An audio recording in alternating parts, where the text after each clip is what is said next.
Bonjour et bienvenue sur Star en Maths TV.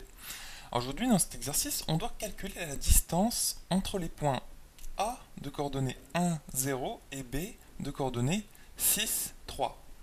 Alors, si tu connais bien ton cours, eh bien c'est très simple puisqu'il y a une formule qui permet justement de calculer la distance entre deux points. Et cette formule, c'est la suivante.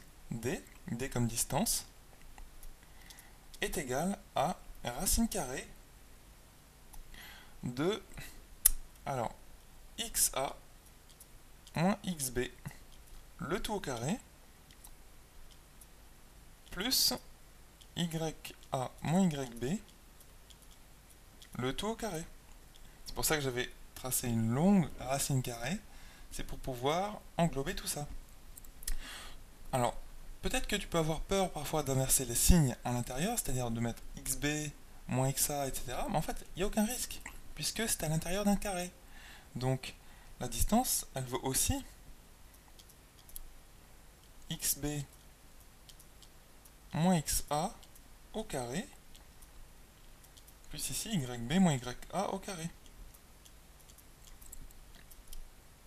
Ici, il ne faut pas avoir peur de changer les signes, il n'y a pas de problème, puisque xa moins xb, c'est, enfin le tout au carré, c'est aussi xb moins xa au carré. Tu peux même dire que c'est égal à, tout simplement, tu peux vraiment te tromper partout dans les signes. Ce qu'il faut garder, c'est les x ensemble et les y ensemble. Tu peux mettre très bien xb moins xa au carré ici, plus ici ya moins yb. Et enfin, tu peux aussi dire, je le note, mais c'est vraiment la même chose, donc xa moins xb au carré, plus ici yb moins ya au carré. Donc la seule chose sur laquelle il ne faut pas te tromper, c'est que la racine carrée, elle englobe tout, qu'il faut garder les x ensemble, et il faut garder les y ensemble. D'accord? Alors, pourquoi on peut changer les signes comme on veut? Eh bien tout simplement parce que la différence, elle est au carré. Et si je prends ici xa moins xb, eh bien tu seras d'accord avec moi pour dire que c'est égal à moins xb moins xa avec des parenthèses ici. D'accord, hein, si je développe, si je multiplie par moins 1, ça fait moins xb, moins xa, donc plus xa, donc c'est égal. Et si je mets ceci au carré, eh bien on obtient xa moins xb au carré, c'est égal à eh bien, tout ceci au carré. Donc je mets des crochets, disons, xb moins xa, comme ceci, crochet, et le carré ici. Mais ceci, tu sais que, puisque je vais le noter ici en bas en noir, tu sais que ici tu as moins 1 devant un nombre entre parenthèses. Donc tu sais que A, B, ici, crochet au carré, et bien c'est égal à A carré fois B carré. Donc ici on va appliquer exactement cette formule-là. Donc ici c'est moins 1 au carré fois, eh bien, le nombre entre parenthèses au carré. xb moins xa au carré. Donc je ne viens juste que d'appliquer cette formule noire là. Donc, puisque moins 1 au carré, c'est moins 1 fois moins 1, ça vaut 1. Donc on obtient 1 fois xb moins xa au carré. Et donc 1 fois quelque chose, c'est ce quelque chose. Donc ici on obtient bien xb moins xa au carré. J'aurais pu faire pareil avec les y, parce que tu vois bien ici que xa moins xb le tout au carré, c'est égal à xb moins xa le tout au carré. C'est pour ça, en fait, qu'on peut remplacer ici xa moins xb par xb moins xa, parce que c'est au carré, de la même façon pour les y. Donc il n'y a pas de risque de te tromper dans l'ordre, en fait, des deux points. Donc tout ceci, c'était pour te montrer la formule de cours. Cette formule-là, bah moi je te conseille de retenir la première, c'est la plus simple. Tu as deux points A et B, eh bien c'est racine carrée de xa moins xb le tout au carré, plus yk moins yb le tout au carré. Ce que j'aimerais te montrer maintenant, c'est d'où cette formule vient. Et tu vas voir que c'est pas très compliqué. Alors, d'où est-ce que cette formule vient? Eh bien, c'est tout simple. Ici, je vais tracer un repère orthonormé, donc deux axes. Donc, l'axe des ordonnées, l'axe des abscisses. Donc ici, on va avoir l'origine de coordonnées 0, 0. Et je vais placer mes deux points A et B. Donc le point A, qui est de coordonnées 1, 0, on va le placer ici. Voilà. Donc ici, on a l'unité, 1. Ici, on a 1 aussi. Hop. Et le point B de coordonnées 6, 3. Donc 1, 2, 3, 4, 5, 6. C'est pas facile puisque j'ai pas de carreau, mais on y arrive quand même. 1, 2 et 3. Voilà le point B. Alors, comment tu calculerais, si tu ne connaissais pas cette formule, comment tu calculerais la distance entre ces deux points? Eh bien, c'est très très simple. En fait, moi je te conseillerais de tracer un triangle rectangle. Et où tu peux le tracer, ce triangle rectangle? Il y a plusieurs façons de le tracer, mais une façon simple, c'est celle-ci. Ici, hop, tu as un premier côté. Ici, tu as le deuxième côté. Et ici, tu as l'hypoténuse. Parce que ici, tu as l'angle droit. C'est pour ça que le triangle est rectangle. Ici, je vais noter ce point C. D'accord?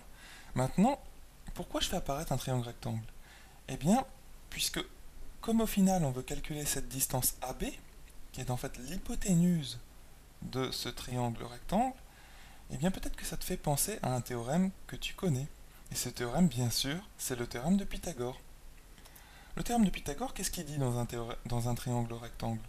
Le triangle ici est rectangle en C. Donc le théorème de Pythagore,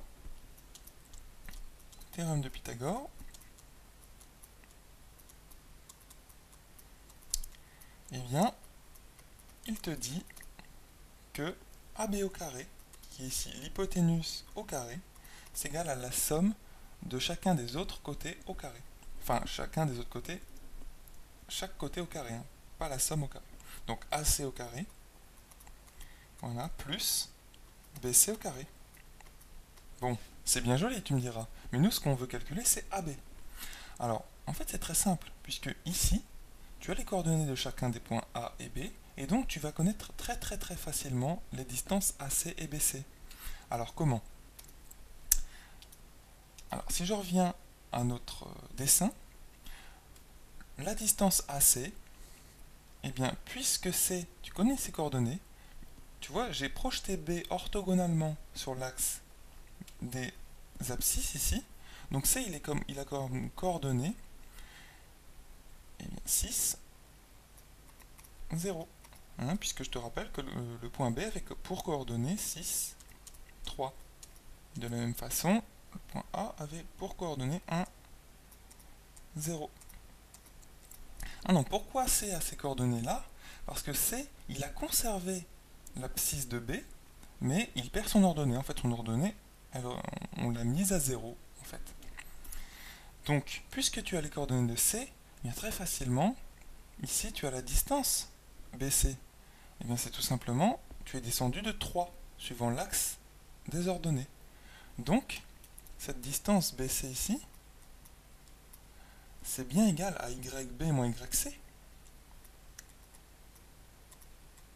Tu vois, c'est 3, le YB, donc l'ordonnée de B, moins l'ordonnée de C, c'est 0.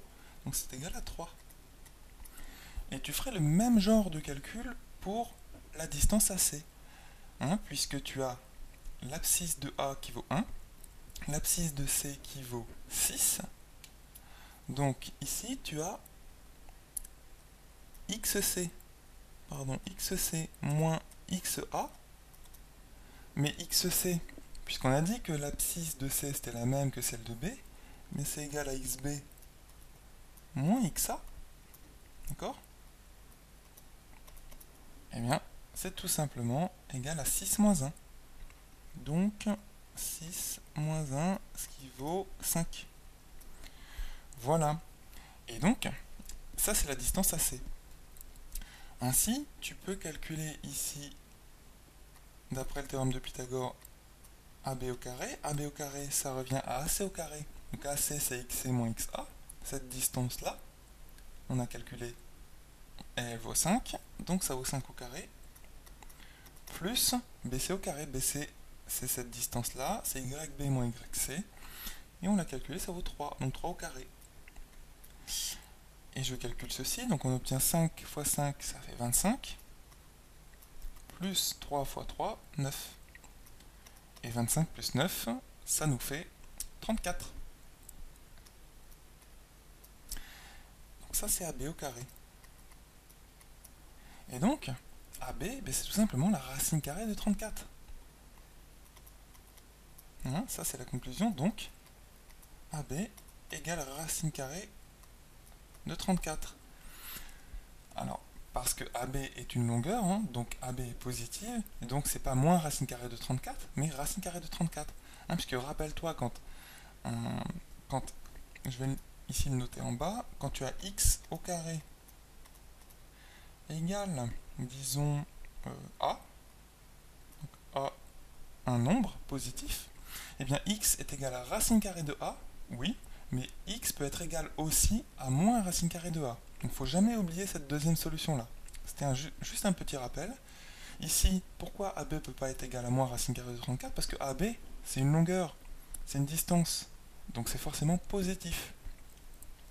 Et donc voilà, on a calculé ici notre distance en utilisant le théorème de Pythagore. Et d'une façon générale, si tu regardes bien, on a retrouvé cette formule de cours ici. Puisque ça n'est rien d'autre que le théorème de Pythagore, si tu regardes bien. XA moins XB, c'était tout simplement ici cette distance AC là. D'accord? Et ensuite YA moins YB, c'est cette distance BC. Donc tu mets chacun des deux au carré, tu les additionnes de façon à obtenir ça, et tu prends la racine carrée de façon à obtenir en fait ton hypoténuse. Et c'est exactement du théorème de Pythagore que provient cette formule-là. Donc si jamais tu t'en souviens plus, et que tu dois calculer la distance entre deux points A et B, ce que je te conseille de faire, c'est que tu places le point A et B dans un repère orthonormé, tu traces ce triangle rectangle ici, et tu raisonnes dans ce triangle rectangle en voulant calculer la longueur de l'hypoténuse. Et tu appliques le théorème de Pythagore, rien d'autre. Donc tu n'as juste qu'à te souvenir du théorème de Pythagore. Mais ça, normalement, tu le connais depuis le collège.